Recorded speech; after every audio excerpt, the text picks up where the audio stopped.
In the year 10191, people can travel through space because of a special thing called spice. This spice is only found on a planet called Arrakis. The people who live there are called freemen. The Empire treats them very badly because rich and powerful people from other places have come to the planet to take over and control the spice. For a long time, the Harkonnen family ruled Arrakis. But one day, the Emperor made the Harkonnens leave, and the Atreides family became the new rulers. But the Harkonnens keep planning to get back at the Atreides. They eventually launch an attack on Arrakis to take control of the planet again. Sadly, most of the Atreides family is killed in the attack. Only Paul, the son, and his mother Jessica survive. They flee to the desert and meet the Freemen. Jessica is part of a group called the Bene Gesserit. This group has a secret prophecy that makes some Freemen think that Paul might be the special person who will rescue them from the Empire. Paul shows he's skilled in a fight, and the Freemen agree to bring him and Jessica to their village. But everywhere else, people believe there are no more Atreides family members alive. The leader of the Harkonnen family, Vladimir, gives a reward to his nephew Rabin for finishing the mission. He puts Rabin in charge of making the spice on Arrakis, in the desert. Paul's group quickly hides when they hear a spaceship drop a lot of Harkonnen soldiers. They leave a body behind to trick them. When the soldiers get closer, a thumper starts making noise to attract the giant worms. The Harkonnens hear the sound and figure out the plan, so they fly to the closest rock formation. At that time, an eclipse darkens the sky, giving the Freemen an opportunity. They shoot at the soldiers from far away using their laser guns. One soldier comes down to check on the fallen ones. Paul quickly grabs a blade and fights the soldier, showing impressive skills before defeating him. Another soldier sneaks up behind Paul, but Jessica swiftly kills him with a rock. After the fight, the Freemen take all the water from the dead bodies. Jessica suddenly feels sick and throws up, and the others think she's grossed out by the sight. But secretly, she's pregnant. Then all the soldiers' bodies are stacked up, and the Freemen call a giant worm to eat them. Meanwhile, Rabin is told to move his troops away from Freemen areas because they're losing too many men there. Angry, Rabin starts hitting his assistant and shouting that they're losing men to pests. Eventually, Paul's group arrives at the Freemen's town. Many people aren't happy to see Paul and are cautious of him, but some locals believe the prophecy and bow to him. Stilgar tries to convince the council that Paul is the special one, but they don't believe him. Paul and Jessica are given food, and the spice in the dish causes Paul to have a strange vision he doesn't understand. Later, Jessica is asked to watch a ceremony where the Freemen extract water from the warrior Paul killed and add it to a cave lake. Stilgar explains that this is one of many water storages the Freemen use to change the planet's environment. Then he tells Jessica that their Reverend Mother is dying, and they want her to take her place. Jessica agrees to help Paul and accepts the offer. She's taken to a cave where the Reverend Mother touches her face while the Freemen pray outside. Next, Freeman gives Jessica a special water to drink, saying it's poisonous, but will also help her see. They explain it will kill her, but free her soul. Jessica takes a sip and immediately starts shaking as her unborn baby changes. Her eyes turn blue, and the Reverend Mother realizes she's pregnant, calling the ritual a mistake. After the Reverend Mother dies, the Freemen argue. Some think it's a miracle Jessica survived while pregnant and believe it proves the prophecy. Others think the prophecy is a lie made by powerful families, and their savior shouldn't be someone from outside their group. Paul interrupts the argument, explaining that his mother was trained to survive poisons, so it wasn't a miracle. He also says he doesn't want to lead. He just wants to fight alongside them. But his humility makes Stilgar more convinced that he's the chosen one. When Jessica wakes up, she tells Paul that the baby can now communicate with her and advises him to drink the water too. Later, Paul is given a tent and food for a trip through the desert to learn the Freemen's ways. He walks carefully on the sand, but he's not very good at it. Chani joins him and teaches him how to improve. She also teaches him a lot about the desert and being a Freeman. As they spend time together, they start to develop feelings for each other. In the town, Jessica continues to talk to her baby and starts thinking about how to convince those who don't believe. A few days later, a machine comes to collect spice in the desert. The Freemen come out from hiding in the sand for a surprise attack, skillfully moving on the sand to their advantage. They manage to kill many soldiers. The enemy also brings an aircraft that starts shooting at them. So, the Freemen take cover under the machine. Chani and Paul come out and defeat 2 more soldiers. Then Paul attracts the aircraft's attention while Cheney shoots it down. With the aircraft gone, more freemen can come out of hiding and destroy the machine. That night, they celebrate their victory and accept Paul as one of their own. They give him a warrior name and hug him as a welcome. The next day, Paul watches Stilgar ride a worm and decides to take off his family ring, realizing he's not really an Atreides anymore. Then Cheney joins him, and they share a kiss. Over the next few months, the group travels together through the desert, targeting and destroying any harvesters they come across, causing big problems for House Harkonnen. When Vladimir learns about all the trouble, he gets furious and kills 2 assistants. He summons Rabin and tells him that if they keep failing, the Emperor will take away their control of the spice. Rabin must fix things or face punishment. Paul wakes up from another bad dream. He tries to tell Cheney about it, but he can't remember much. He sees himself following a woman into a battle where lots of people are dying around them. Cheney says strange dreams are normal when you've been around spice for a long time. Later, Paul gets ready for the Freeman's rite of passage, which involves summoning and riding a sandworm.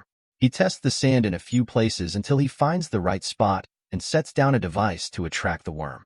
Soon, a bigger-than-usual worm appears, but Paul isn't scared. He jumps on top of it and uses some hooks to hold onto the worm before he falls off. After struggling a bit, he finds the right spot and connects the hook to start riding the worm properly. This earns him the respect of the Freemen. Everyone cheers for Paul, and some of them even bow because they think it's part of the prophecy. Jessica hears the news and tells her followers to spread it. She decides to travel south to gather more followers, but Paul stays behind. When he says goodbye to Jessica, he realizes she's the woman from his dreams. Later, the Freemen attack a spice depot, destroying 80% of the enemy's harvest. Rabin gets angry and gathers his troops to search for the Freemen in the desert. They can't see them, but Rabin orders his men to shoot at a rocky formation, causing a big explosion and lots of dust. Rabin and his soldiers leave their ships and walk through the fog, giving the Freemen a chance to surround them and start killing them one by one. Rabin and his men try to escape, but the Freemen shoot at their aircraft too. Rabin almost gets killed, but a guard saves him by shooting the attacker. Meanwhile, the Emperor is worried about the Freemen getting stronger. His daughter, Princess Irulan, advises him to let the conflict become a full war. Later, Irulan tells Reverend Mother Helen that she thinks Paul is the Freemen's new prophet. Helen confirms it but warns her not to tell anyone, especially the Emperor, because it could make him lose his throne if people find out about the massacre of the Atreides family. Helen is also planning for the Emperor's nephew, Fade, to take over Arrakis. Speaking of Fade, he's getting ready for a fight and tests his new blade on a servant, killing her quickly and then complaining about how sharp it is. At the same time, his opponents receive a mysterious injection, revealing them as 3 prisoners from the Atreides family. Then Fade enters the arena, where Vladimir and thousands of people have gathered to watch his birthday battle. He quickly defeats 2 of the opponents, but the third one wants a fair fight because he wasn't given poison. Fade realizes he's being tested, so he takes off his protective shield to show off and continues the fight without any help from the guards. Despite his opponent's effort, Fade proves to be the better warrior and wins, earning applause from the crowd. Later, Fade complains to Vladimir about the trick, but Vladimir tells him he passed the test and can rule Arrakis. Vladimir also reveals his plan to overthrow the Emperor and wants Fade to take charge. On his way out, Fade notices he's being followed by Margot, a member of the Bene Gesserit.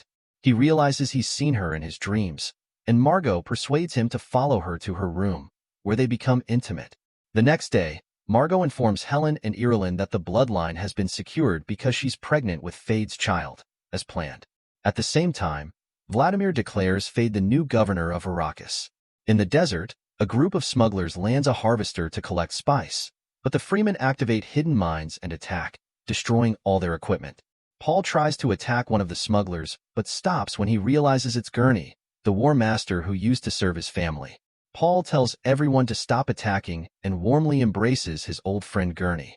Afterward, Gurney and his men start traveling with Paul's group. Gurney suggests that Paul should use his power to control the Freemen and seek revenge, but Paul is afraid because his visions predict a holy war with many deaths.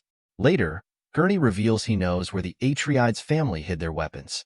Paul starts considering using this power to help free the Freemen.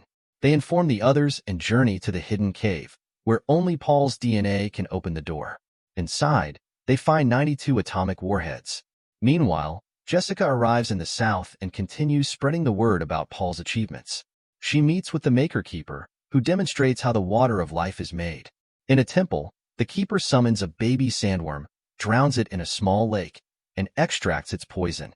Jessica, using her power, forces the Keeper to share the water with Paul, which is against the rules. Later, Paul finds Cheney with a burned face, and he wakes up to the sound of explosions. It's revealed that Fade is attacking their town with heavy artillery from aircraft. When Rabin arrives, he confronts Fade for taking his position, but Fade quickly defeats him and forces him to submit. Fade then interrogates a friend of Cheney's, who refuses to talk and is killed. Back with Paul's group, they rush back to their town to help the survivors. They receive a message about leaders gathering in the South to discuss the situation, but Paul refuses to go because he fears his visions. When Paul touches the sand, he has terrifying visions again, but Cheney convinces him they must continue to survive. The whole group rides sandworms and finally reaches the South. Paul enters the temple and drinks the water of life given by the Keeper. He has a vision of his future sister revealing truths about their family. By the time the group arrives, Paul looks almost dead. Cheney is angry and urges Jessica to help. Jessica uses her power on Cheney to make her finish the ritual. Cheney combines her tears with a bit of the water and wakes Paul up. Everyone sees this as a miracle, but Cheney slaps Paul and storms off. Later, Paul tells Jessica he can see all possible futures and knows about their past, including Jessica being Vladimir's daughter.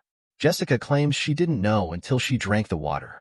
Paul declares they'll fight as Harkonnens, starting his path from savior to tyrant. He joins the War Council, where the Freemen are praying. Cheney warns them they're being manipulated by prophecy, but no one listens. Paul surprises everyone by mentioning details from a person's past, showing his power. They accept him as their leader, and Paul puts on his father's ring, calling himself the Duke of Arrakis. The Emperor receives a message from Paul challenging him for the throne. In private, Helen tells Irulan their family can remain in power if she marries the victor. Later, the Emperor's army arrives at Arrakis. Paul plans with the Freemen to capture the Emperor alive. Vladimir sees the arrival and tells Fade to warn all the great houses. The Emperor meets with Vladimir and his nephews for information, but since Vladimir knows nothing, the Emperor punishes him. Then the Freemen attack, using atomic warheads to destroy shields and summoning worms. They surround the enemy, killing many soldiers. Paul finds Vladimir and kills him. He orders the others to take prisoners and feed Vladimir's body to the desert. The Freemen win the battle, burning the bodies except Vladimir's, which they throw in the sand. The next morning, Paul learns the great house's ships are waiting to attack. He warns them, threatening to destroy the spice field if they attack. Paul announces he'll marry Irulan and demands the Emperor answer for his family's massacre. The Emperor refuses, so Paul chooses Fade to fight for him. Paul and Fade fight fiercely, but Paul tricks Fade and kills him. The Freemen cheer for Paul. Irulan accepts the marriage, and Paul becomes ruler. He forces the Emperor to kiss his ring, and everyone bows. Cheney leaves upset, and Gurney informs them the great houses will honor Paul. Paul orders Stilgar to lead the Freemen to paradise. Cheney escapes to the desert on a worm. The end. Thanks for watching. If you like this video, like and subscribe for more videos.